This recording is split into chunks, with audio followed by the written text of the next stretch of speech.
In this video, I show you how to fix Google Play service for error record unable to start experience. Please install or update Google Play service for error and relaunch the experience. For fixing this problem, go to Google Chrome. Now search for Google Play service for error.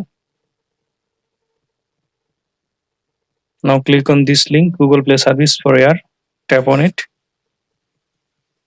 Now tap on remove update, then uninstall, then tap on update. Now go back to your phone settings, then go to apps, then go to see all apps.